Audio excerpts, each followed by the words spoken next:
Introducing Huawei MateBook X Pro, winner of 27 global awards that now comes with Windows Hello.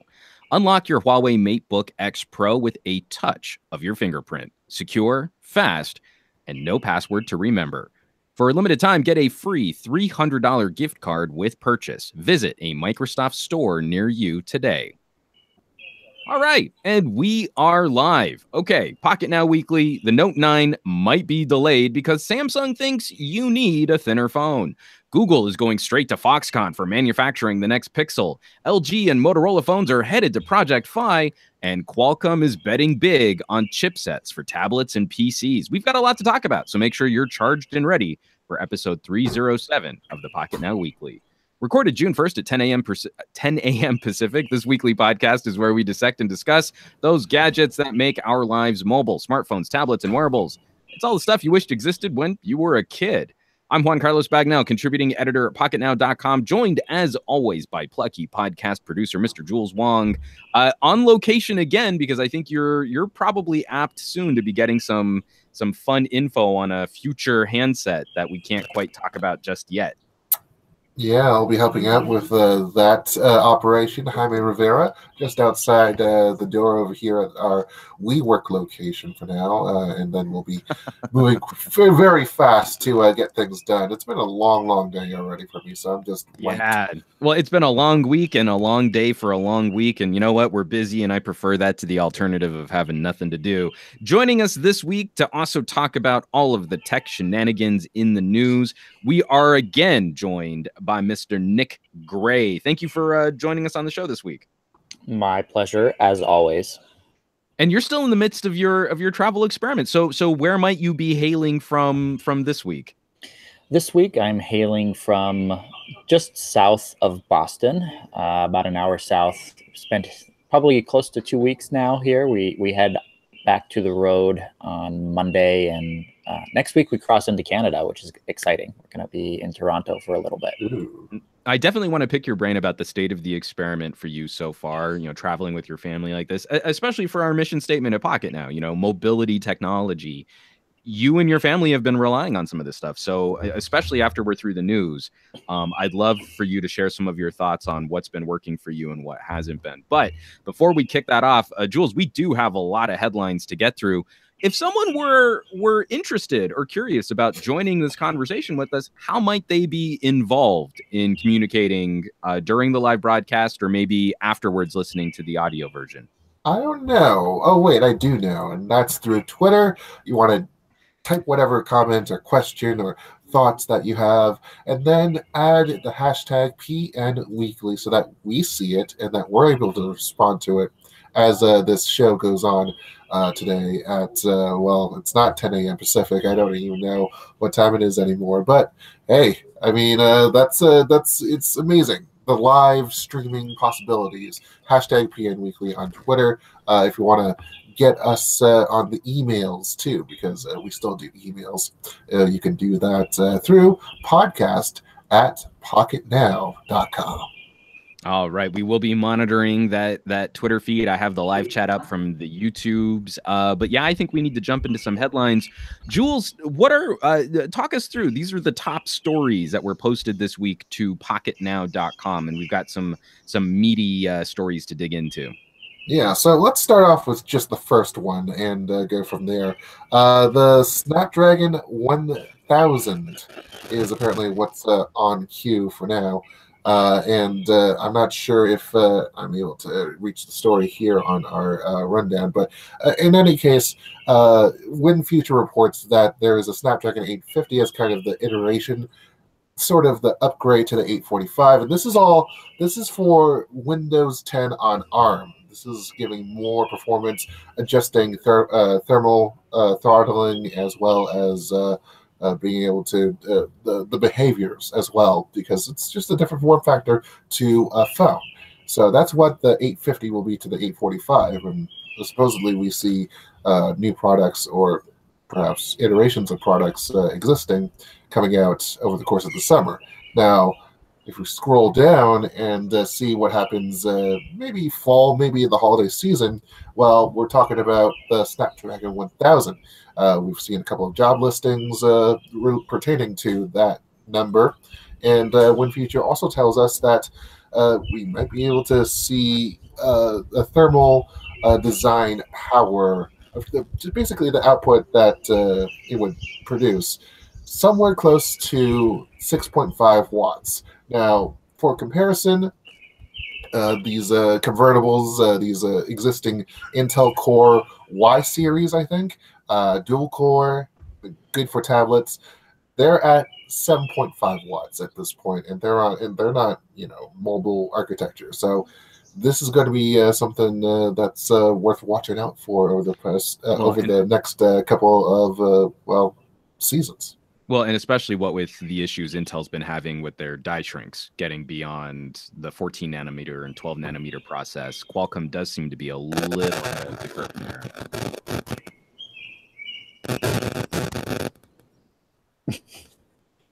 I'm hearing like static and electricity popping. I have no idea where that's coming from. I don't know. I'm not hearing it. I don't even know. Yeah, I'm not sure where it's coming from. That's okay. But Nick, I mean, have you been keeping? There's latency and there's this Qualcomm mobility experiment? Like, do you think that they can make a dent in a chipset race between AMD and Intel? Honestly, I think I do. I mean, we've been looking at Intel kind of stagnating with the PC and laptop chip market for years. I mean, they've kind of gotten into their rhythm. There really hasn't been a lot of competition there. And if Qualcomm can step in with something that's a little bit different, that's going to change the game. I mean, with their chips, they're promising, unlimited connectivity, all-day battery life, as in 20 hours with some of their chips and, somewhat beefier batteries in there. I think they can change things up a little bit, especially if Microsoft is looking to, have their future devices be connected all the time. If Qualcomm can land a version of a Surface device running a Qualcomm chip, that's kind of like a slam dunk, and we'll see more laptop manufacturers fall in line with that going forward. Yeah, earlier this week we were talking about ARM. They had a whole bunch of new designs. ARM is the core designer for the reference design people, I guess. They're owned by SoftBank, but it's what Qualcomm, MediaTek, all those chipset manufacturers use in terms of intellectual property to do their thing and customize as they will.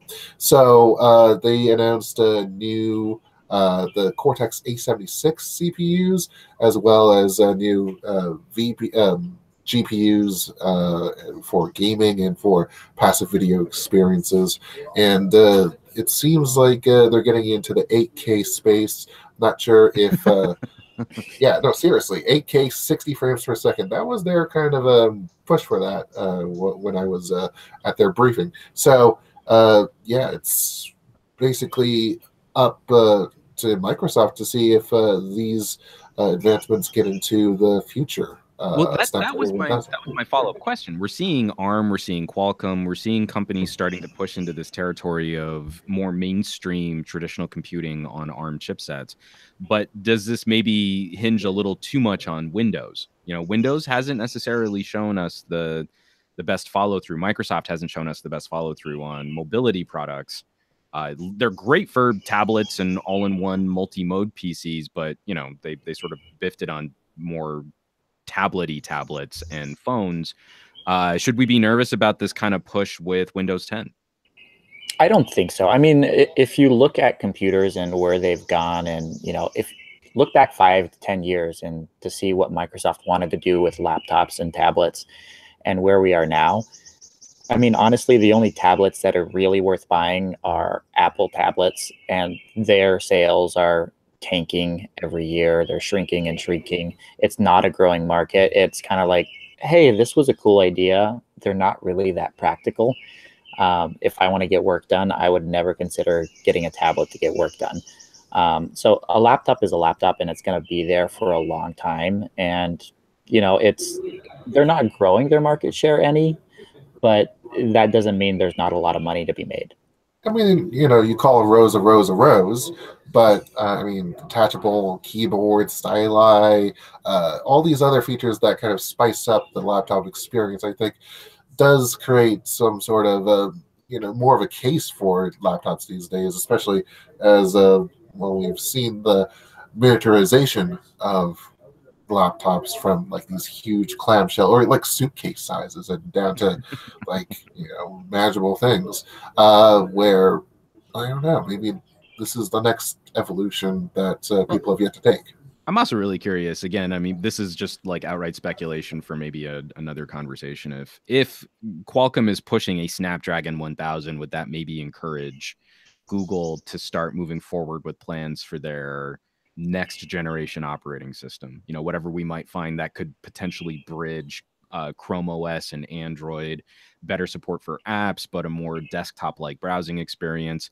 That would definitely be something I would hope to see moving forward if companies like Google and Apple have the hardware to utilize more powerful software solutions. Well, during ARM's briefing, they made it sound like Microsoft was seeing positive signs. They weren't giving specific numbers, but there was the sense that they were on the right track. So, again, lots to grow, lots to see over, again, the next few months. So we'll keep. But we are getting some requests in the live chat to start talking about the Note. So we should probably move on. Let's get to the Note. That's probably one of the bigger stories we had this week. Yeah, that's true. That's true. Although, I mean, I couldn't resist the number joke. I wanted to get to over 1,000, but let's talk about the Note 9. Apparently, it's going to be delayed 2 weeks from its rumored late July release. So that basically, it all comes down to the vice president of Samsung having recently taken a trip to China for some research and found that phones from Oppo, from Xiaomi, from Huawei, they're all thinner than what the Note 9 was supposed to be at something maybe like 9 millimeters or something like that. And he decided, after seeing the phones that were on display, that perhaps he should go back to the drawing board for a second and make the phones 0.5 millimeter thinner than originally intended. Now, this is all, going, I mean, we're talking about a freaking glass industrial design. So, that's already bad enough news when it's thick. I mean, it's brittle glass, but thinner. I mean, you're at one point, do you start cutting into, muscle instead of fat? And also, are you really going to be able to enhance the experience just by, having it fit just a tiny little better into the pocket? I mean, we have heard on and off that there's going to be in-display fingerprint sensing technology on the Note 9. I mean, it's going to be more definite for the S10 that's coming out next year, but it's been on and off, and I don't think we'll be able to see that on the Note 9 at least. So it's just, we're coming down the home stretch here. Well, Nick, I mean, I don't know about you, but I constantly hear from power user Note fans that what they really want out of a device is a diminishing profile, make it super thin and sleek, less durable, probably less room for a bigger battery in there, less runtime for their super hardcore Note productivity focused device. I hear that all the time. That really seems to me like what Note fans are after is a more brittle, less functional version of their favorite phone. Yes and no. I mean, I'm of course being completely facetious. Why would you want a Note that goes more for style and pocketability when the whole concept of the Note is the biggest, baddest phone out there with the best battery life? I mean, last year we saw a significant drop in battery life because of the whole battery fiasco from the previous year. And that kind of diminished the whole value proposition of the Note. I mean, it's still one of the best selling devices for Android out there, but it's not as superior to the competition as what it used to be, especially with the S9 Plus being practically the same size as the Note and also having the dual camera on the back. I mean, there's no real reason as of right now, unless you really, really need that stylus, there's no reason to buy a Note anymore, I don't think. And I'm just curious, you know, have they made their own large device obsolete with the S9 Plus? Well, and especially after using some phones too, like getting a 4,000 milliamp hour battery in a Mate, that's been really nice. I like coming back to the Mate, and I don't know that I feel like that fraction of a millimeter of girth has impacted my ability to put the phone in my pocket, especially when all of these. Well, and especially when all of these devices, we've linked to the Galaxy S9 in our coverage on the Note. We linked to the Galaxy S9 durability test from one of those insurance companies. I forget who. I can't click on the web browser or I'll bork my my Hangouts connection. But when you have to factor in, like, we made the device a 0.5 millimeter thinner so that you have to add an extra 0.5 millimeter of protection to a bumper case. It, to me, makes this feel even less complete out of the box. And I'd much rather you make that extra space and give me an extra battery for it. We keep complaining about this in the tech enthusiast space, but it seems like this is yet another one of those decisions that's going to be taken out of our hands. Like, I'm not going to have the ability to really vote with my wallet here. Yeah, and it really doesn't make sense for people to be looking at phones with styluses that cost so much when, in fact, well, maybe LG might have something down the line. We'll talk about that in just a few moments with whatever that thing is, the stylus, the Q7 stylus. In the meantime, we'll transition over for now to Xiaomi with a trio of new devices this week. Of course, Nokia had its updates to its Nokia 2, 3, and 5, but here we're talking about something a little stronger. We're talking about the Mi 8, and it comes in 3 flavors. The Mi 8, just generally, Mi 8 SE, which is the kind of lighter version, and then there's the Mi 8 Explorer edition, and that's there's some sort of there's stratification going on here. So the Mi 8 and the Mi 8 Explorer have the infrared face unlock technology. That's, of course, who else would you think would copy Apple's implementation? Well, I mean, it only has infrared. They don't have the grid, the light grid that Apple has in terms of sensors for that true depth camera. But that's one of the big, amazing features that they've been able to bring out. And also, in addition to that, on the Explorer edition, we have that in-display fingerprint sensor that's been some of very hot conversation. And for the Mi 8 SE, there is the fact that it is debuting with the Snapdragon-710, a new class of Qualcomm silicon for them.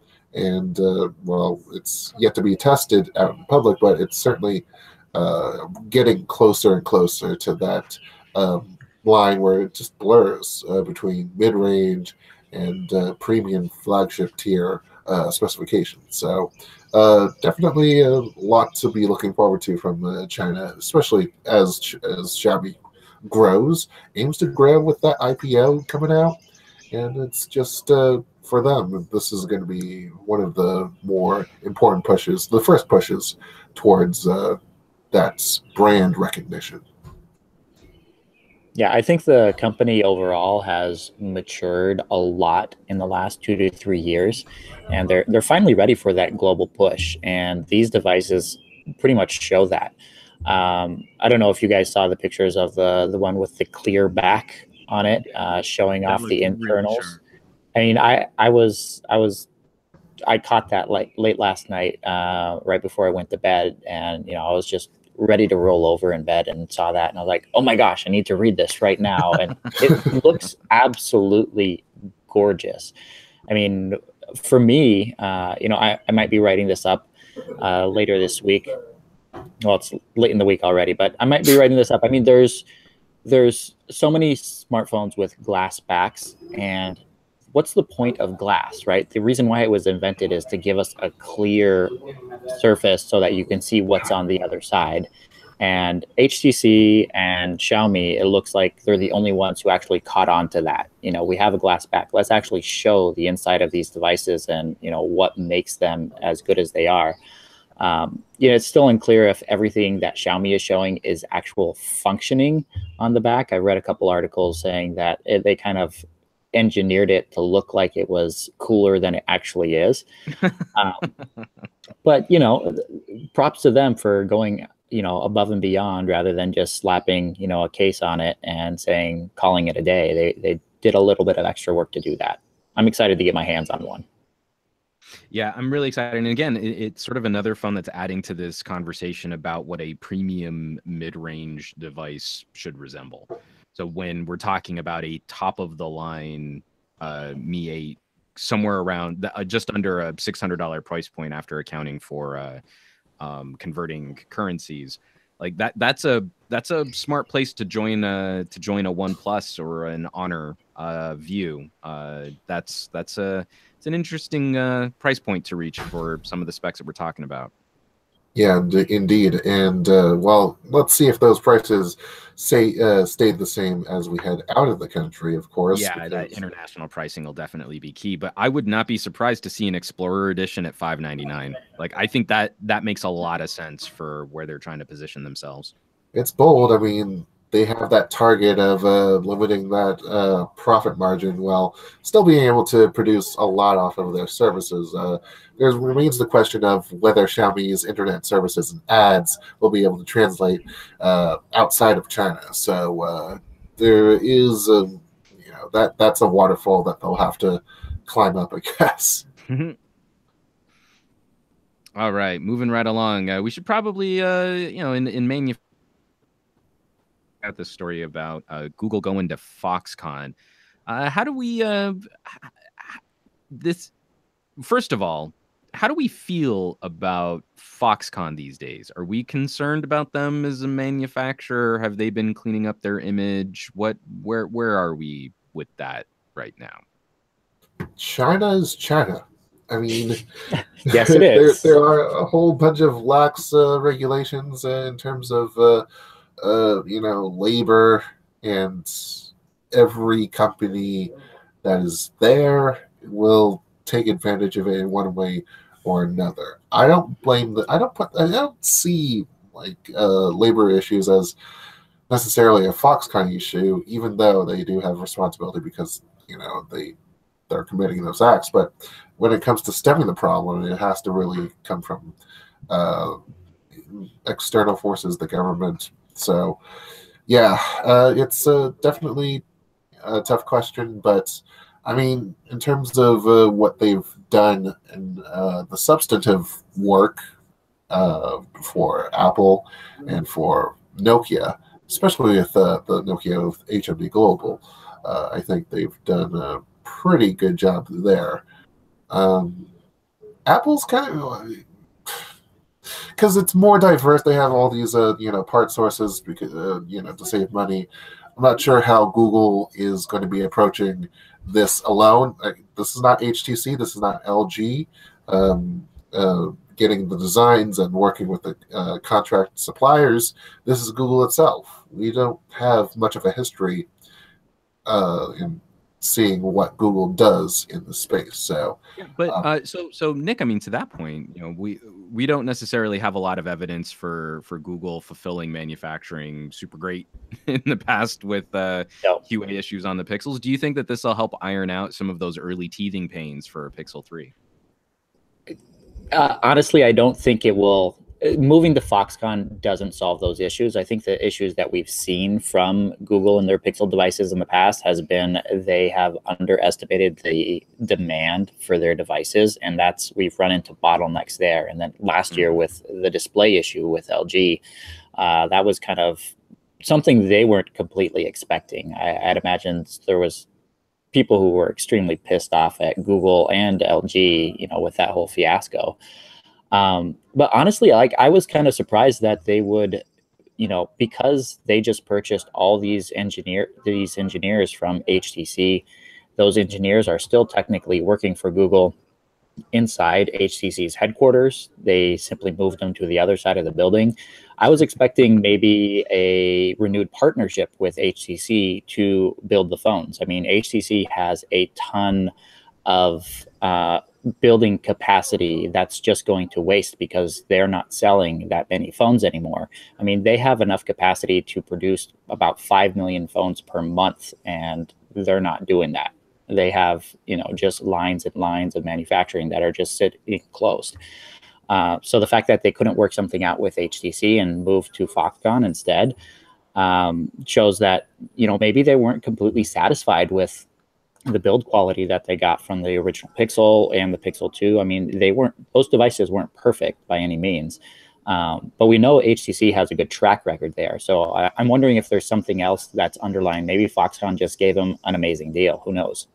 Yeah, I was gonna say, like, I think definitely when we're talking about manufacturing scale, Foxconn could probably throw some attractive numbers around. But I'm wondering if this means that we're still going to be seeing diverting designs. LG being responsible for some of the design implementation of the larger Pixel, HTC contributing more to the design of the smaller Pixel.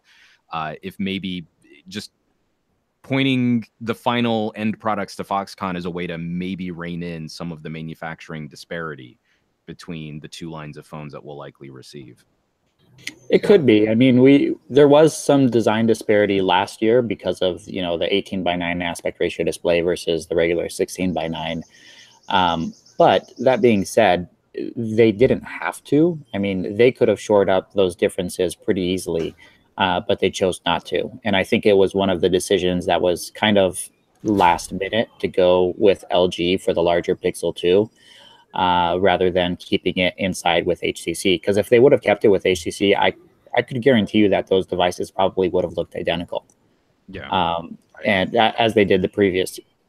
So, I mean, it's one of those things. You never know what the internal politics is. You don't know when these decisions are being made. I mean, HTC has given Google their engineering team, their design engineering team, 3 months ago now? But, I mean, that team would have been working on these Pixel 3 devices even before that final, purchase agreement signed on the dotted line. Everything was taken care of.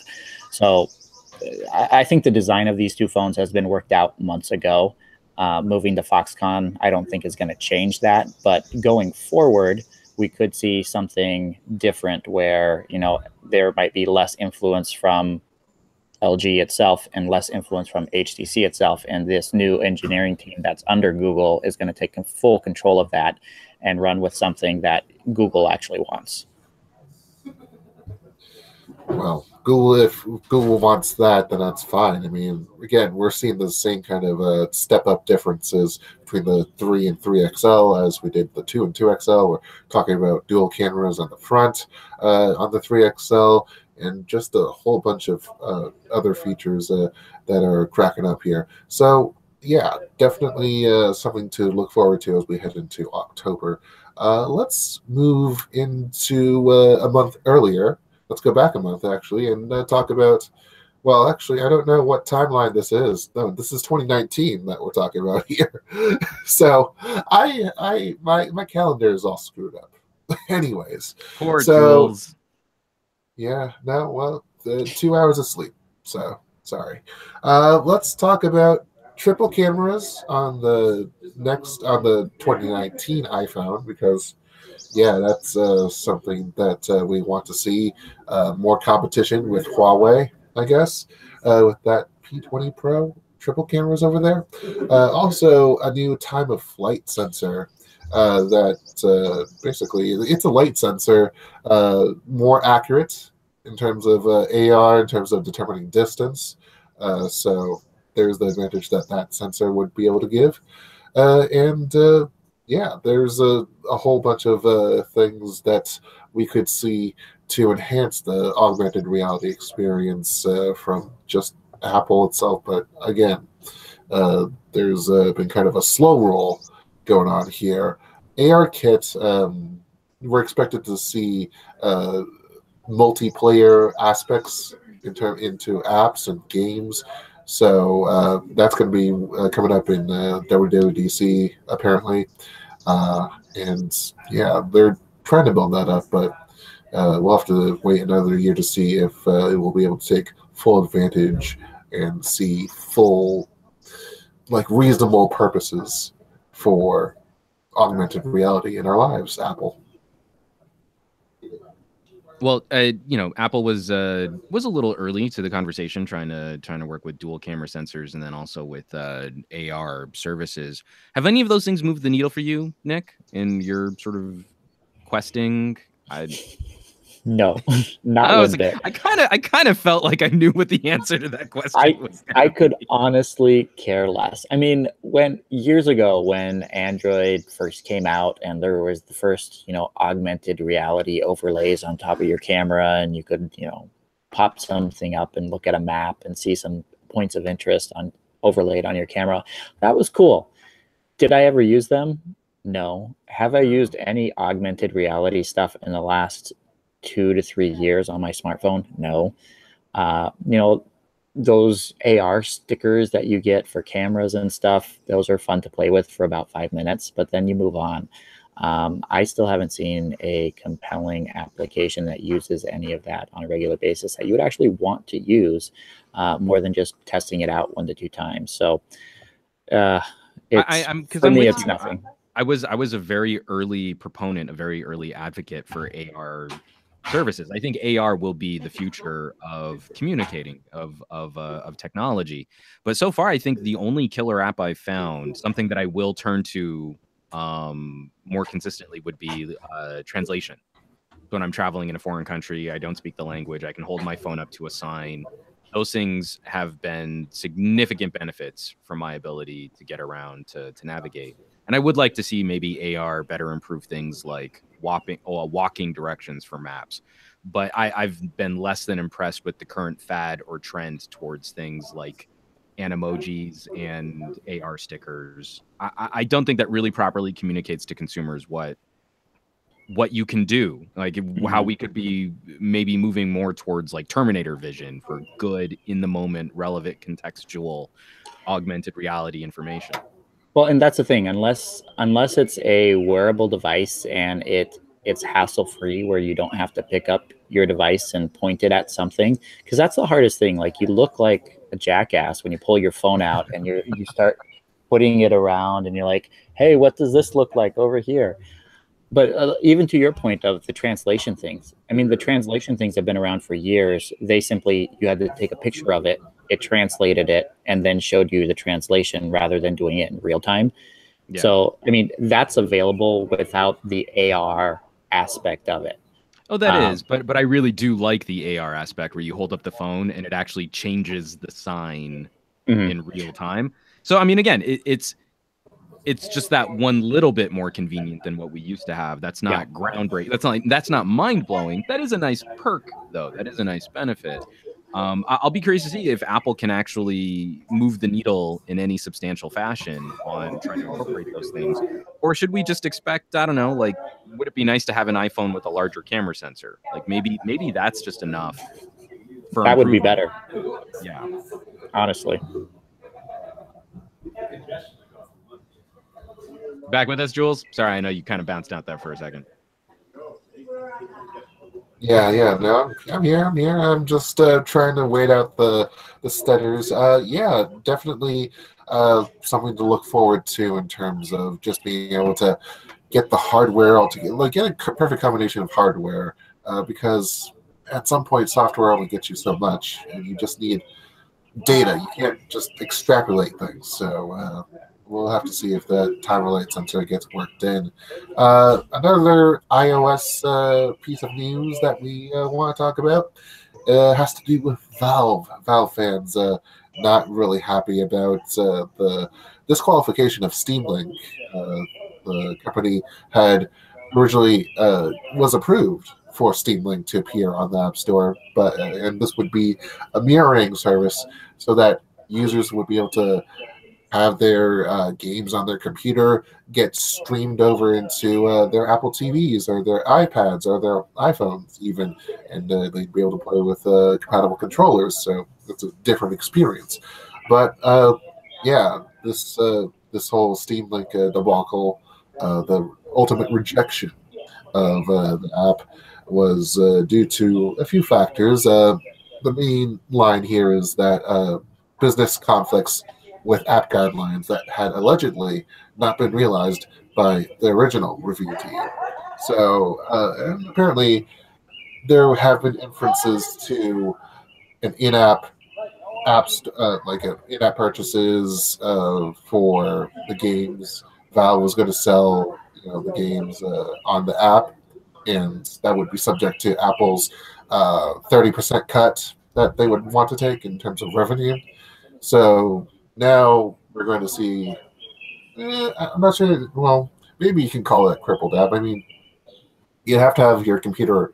As far as I understand it, Steam Link, you'd have to have your computer on, or at least functioning, in order to be able to stream the games. So if you were just to purchase games on your computer instead of your phone, then I don't know. I mean, what's the big difference here? Well, and Nick, just outside of the more focused conversation on gaming, we're talking about Apple. They have a fairly closed ecosystem. Is this going to be a step towards Apple having to play nicer with outside services, that they can't just walled garden everything? I would say no. I think that Apple's going to take the cue from this and close off even more things. I mean, when was last time we saw Apple relax on their walled garden? It for the longest time, they didn't include subscription services. Taking a cut of subscription services that are signed up through applications, and now they do. But the fact that they're saying no to this application means that any application that allows you to have remote access to a computer would probably fall under this same rejection. Yeah. Because technically, if I can remote access my desktop PC and I can go to the Windows App Store while I'm remotely have that remote access and purchase something from the Windows App Store, Apple wants a cut of that. Because that's essentially what they're saying to Steam right now is, oh, you can access something else and you can purchase something through your application, so we deserve a cut of that. I'm like, wait a second. This has nothing to do with your platform at all. You're not buying an iOS service or an iOS game, anything. You're buying a desktop PC game, and you're saying you want a cut of that. And that's completely ridiculous. Apple needs to step it back. But honestly, I think they'll take this and say, no, actually, any remote access application that wants to do this, and you can make let's say I can go online and make a purchase through Netflix and sign up for my subscription there through remote access. They'll say, no, that interferes with our business and we want a cut of it. It's kind of crazy. Yeah, it's with the Apple tax that Spotify has to go through. If you're buying your subscription through Apple, then you pay $3 extra just because Spotify has to make up the difference somehow. Mm-hmm. So it's what we've been talking about with smaller developers too, that have been urging Apple to extend the ability to offer free trials for all apps instead of just big publishers that have a dependable, steady revenue stream. And also, the reduction of the cut that they receive, 15% instead of 30%. I mean, we understand that for Apple, this whole services game is going to be it's a game to them. I mean, they say they want to double their 2016 revenue levels by 2020, and they are looking to do so through some of their own initiatives, such as Apple Music, but also just and also content as well, with like Carpool Karaoke and other original series. I forget what was it was Dickinson. They're ordering a series of Emily Dickinson, kind of a serious, kind of funny biopic deal here. So that's their play, but they're also nickel and diming every other person that wants to play in their sandbox.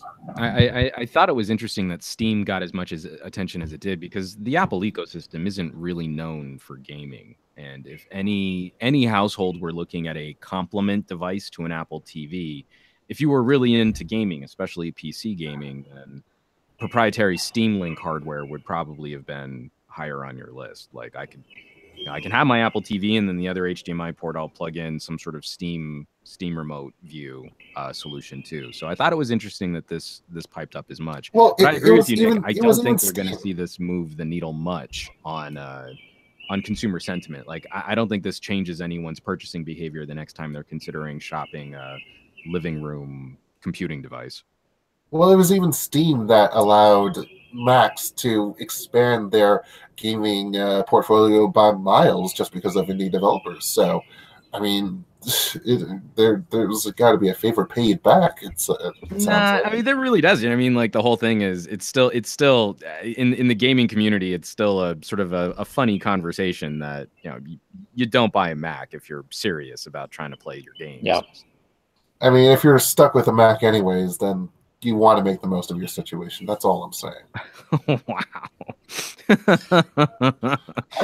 got a couple of stories. We probably chew through the rest of these because I do want to talk to Nick about traveling and using tech on the go. So what do we have up next on the docket here? Yeah, let's talk about Andromeda, but not from Google.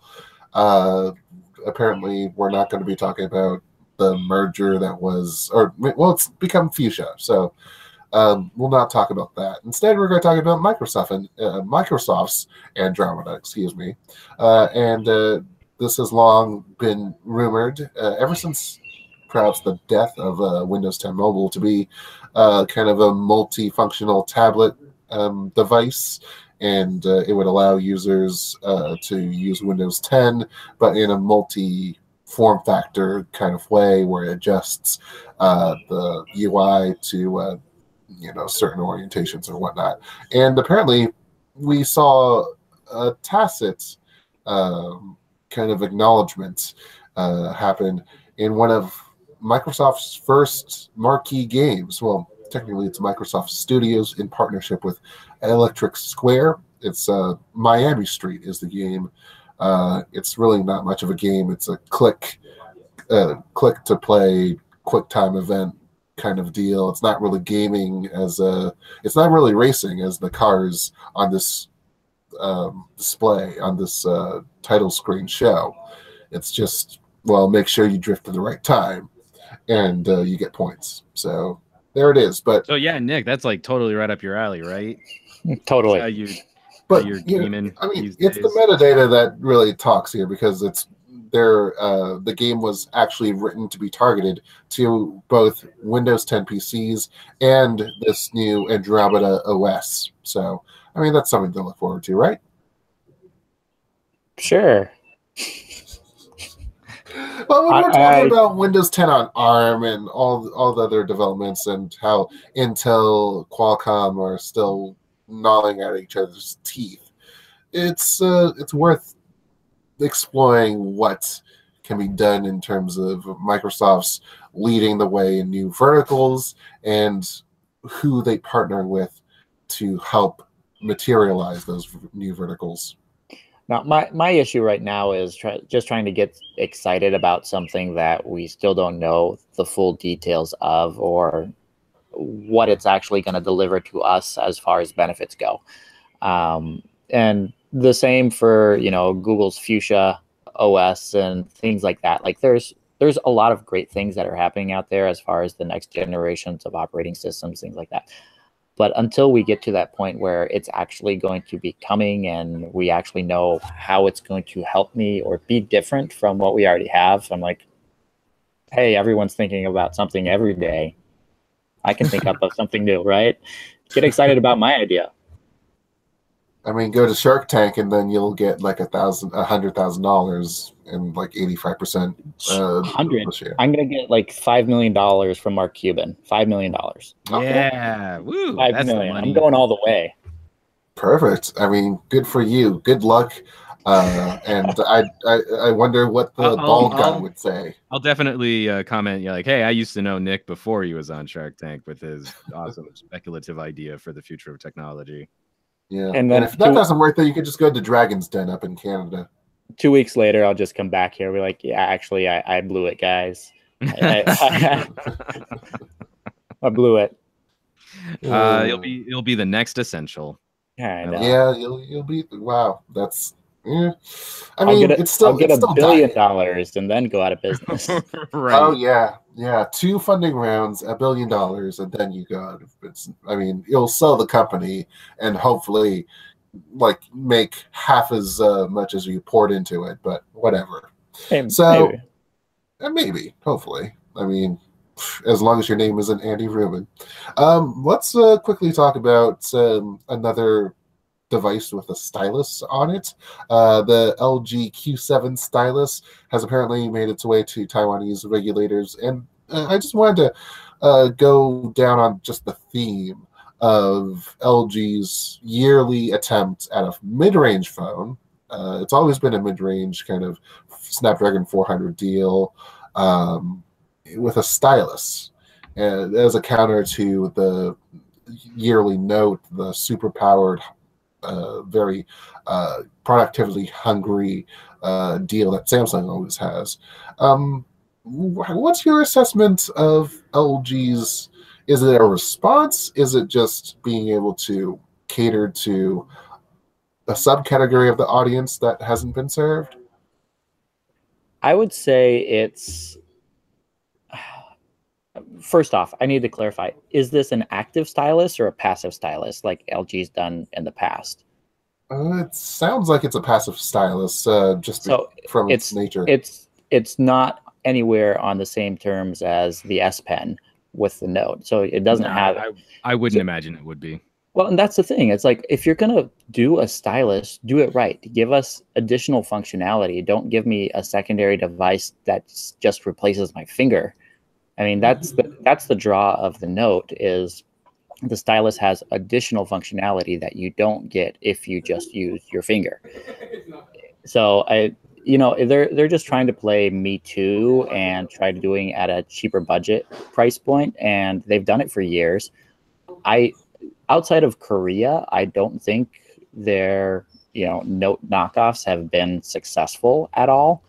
I don't know. I don't know what the numbers are, but there's no way that there's a market of people who are consistently asking, "Oh, I can't wait for the next, No, stylus actually, enabled phone from LG." I think in the past the Stylo and the stylus phones from LG have actually sold fairly well as those budget carrier handsets. Like I think the numbers on them have actually been pretty decent for LG sales. But I think you're right though that what I think I'd like to see is could LG do something novel with that concept and introduce some of those features to hardware that's been a lot more exciting or a lot more compelling to use, like a G7 or a V series phone that has that kind of productivity hardware built into it.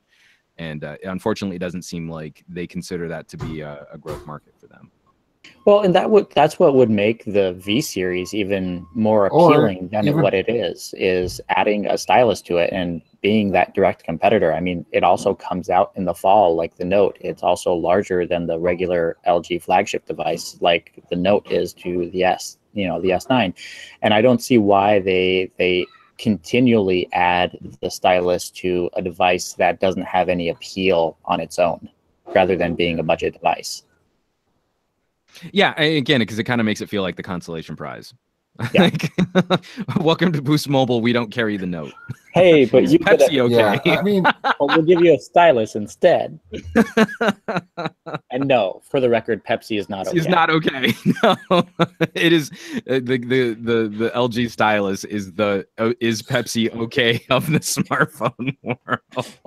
And that's your cue. Honestly, that's your cue to move on to something else.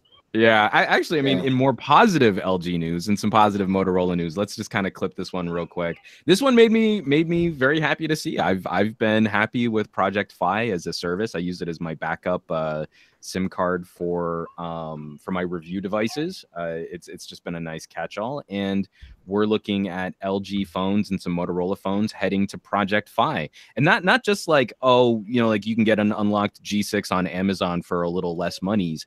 We're talking the V35, the G7, and Moto's new G6. That's a pretty solid lineup for what used to be just Nexus and Pixel devices. I don't know. Do you think this will help improve the visibility for a service like Fi? Do you think this is still just going to be a hobbyist and an enthusiast service, or is this the kind of traction we need to see? Like going into a carrier store now, Project Fi has direct options for consumers looking to pick up newer phones.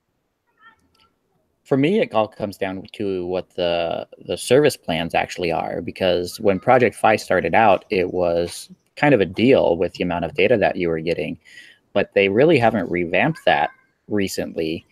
And I think actually I think their new plan is pretty competitive because now they've got a cap. What's it at now? Because it's there's an $80 cap.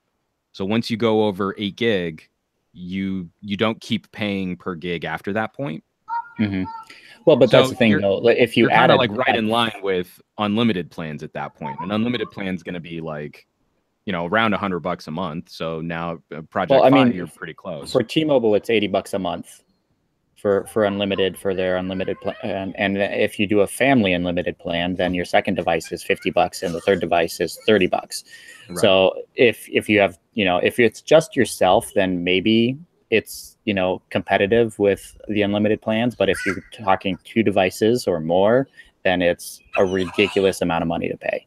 Well, and I think Project Fi also does some sort of family grouping plan, but I think the benefit would be is if you have a month where you're under 8 gig, then you're significantly underspending T-Mobile just to have that unlimited. Yeah. Well, I mean, T-Mobile, a few people know this, but T-Mobile actually has a refund process. If you go under a certain amount of data that you use every month, you get like 15 to 20 bucks back every month if you go under like 2 gigabytes of data usage. So it's kind of the same thing where, you're only charged so much, but then instead of charging you up front, they charge you on the back end. So, yeah.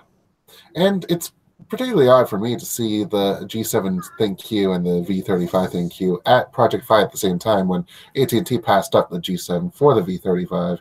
So, well, what's going on with LG and Google? I mean, they've been buddy-buddy for a long time, but there's this whole kind of bureaucracy with, the V35 is better for showcasing DirecTV Now. It has OLED.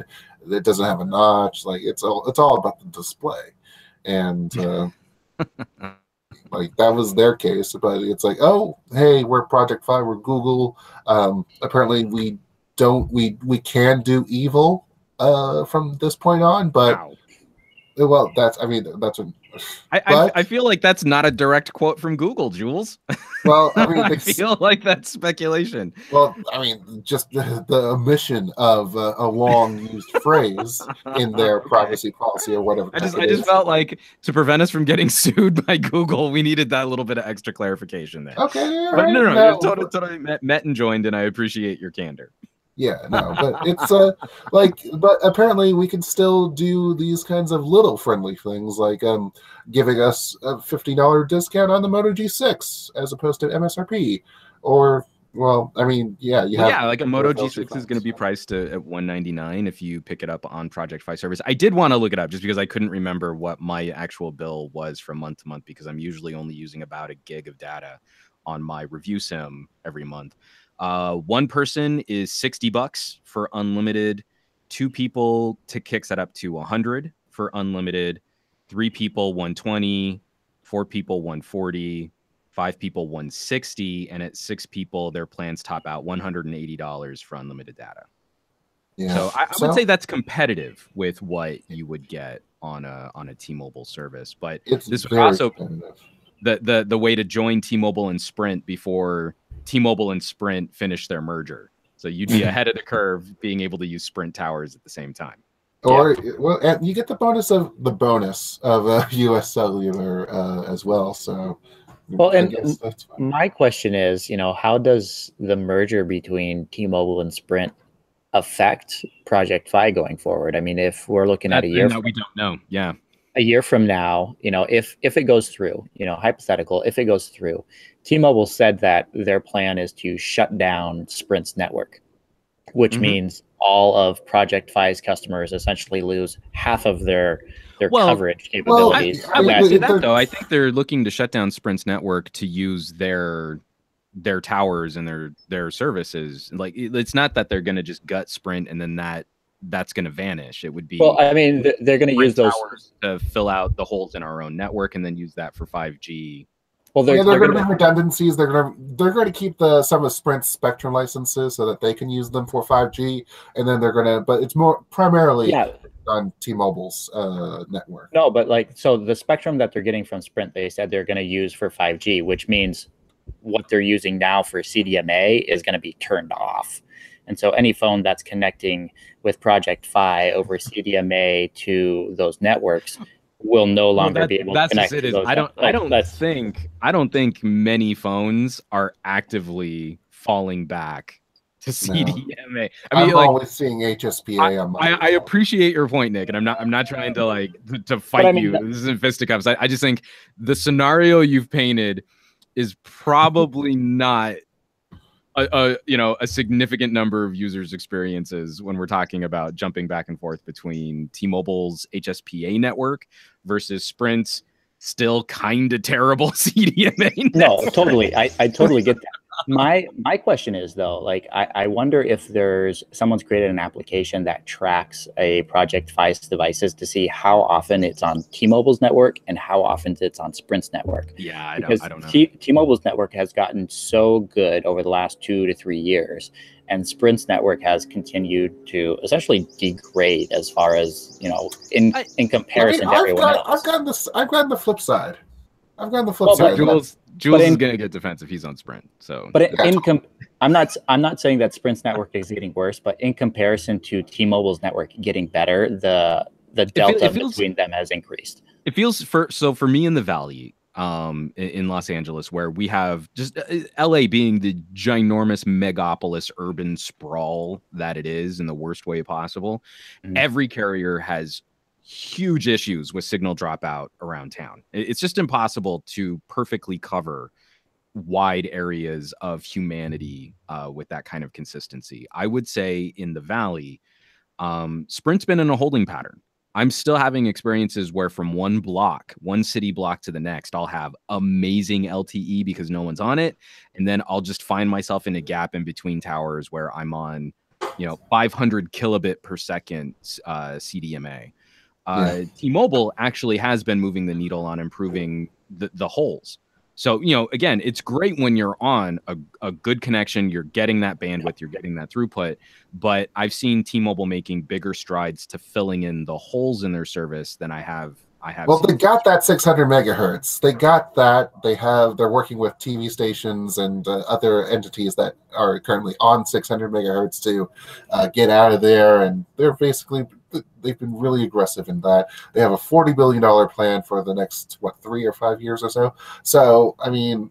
But then also, I would say, just in the context of taking this back outside of just Sprint versus T-Mobile, in looking at Project Fi as a service, I've been using it with a number of unlocked phones, which means that they've almost all been defaulting to T-Mobile's network. Yeah, because a third party because they don't have the CDMA radios in them. Exactly. Yeah. And I would say that using that as a primary service, it's been phenomenal. So I don't think that the Sprint T-Mobile merger is going to be necessarily a negative for Project Fi customers. I think what we'll probably see is sort of a status quo, them maintaining the same kind of connectivity that they had, or that you would have if you were using like a Huawei on Project Fi, like I did for my Mate 10 and Honor reviews. And then from there, hopefully that means that we'll see T-Mobile getting a bit more aggressive with their 5G rollout, which I think will just benefit whatever future version of Project Fi they can license out to, especially with regulatory scrutiny over Sprint and T-Mobile representing 54% of the prepaid market.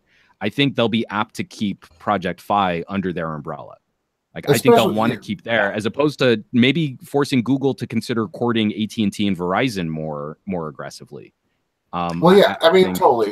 They have wholesale data issues that they're trying to sell to MVNOs and all that. They're trying to keep costs low so that the regulators do see them happy, do see them as more willing to comply to certain musters to be able to go through the merger. I do want to move on. We're running short on time here. and talk about the last thing here. A little nice note to leave it on with in terms of accessibility, and that's with the Dot Watch, one of the newfangled smartwatches that well, it doesn't have a display, it doesn't have the like notifications as we know it, but it's a smartwatch. It does do a lot of things, but it does it in braille, it does it in tactile dots, and it provides blind users with a great way of accessing the time. It also provides them with a way to get messages or short messages with just a small thing. Like these braille machines that we've seen, these braille tablets are pretty big. So to be able to have something substantially smaller, I mean, given it's 6 characters that we're seeing here, but I feel like it's something innovative. I kind of want one because I want to teach myself braille. Like, I think this would be like an intro to learn your braille numbers, Juan. I think, just from an aesthetic standpoint, it's one of the coolest watches I've seen in a long time. We've seen smartwatches for the last couple of years, and large displays, LCDs. This looks minimalistic. It looks sweet. Like, I just want it just because of how it looks, and add in the additional functionality that they're planning on building into it. It's a sell for me. I mean, or a buy. No, totally. Especially this design takes me right into things that I love, like my Skagen. People who've tuned in on this podcast before have heard me front my my hybrid connected watches, because I love a classic analog timepiece that also has a few things like a pedometer built into it and basic controls, notifications for notifications. Exactly. Yeah. So just the fact that this is, I think this is an amazing outreach too. We've had some conversations with other people in the industry. We had a long conversation with an executive at AARP talking about bringing more people into the technological fold. And this to me is one of those accessibility accessories that actually moves the needle on improving the situation for someone who might be seeing impaired. Yeah, definitely. So, I mean, mobile technology finally benefiting some of the more marginalized, some of the differently abled communities out there. So, I mean, that's totally great. So, I think what we're going to do, because I've just run out of time, I have to get to our meeting, is I think you guys can talk offline about the mobile, living mobile, and doing your thing. And you'll be able to fit in the ad read for there. So I think that would about do it for this podcast for now, live. For live.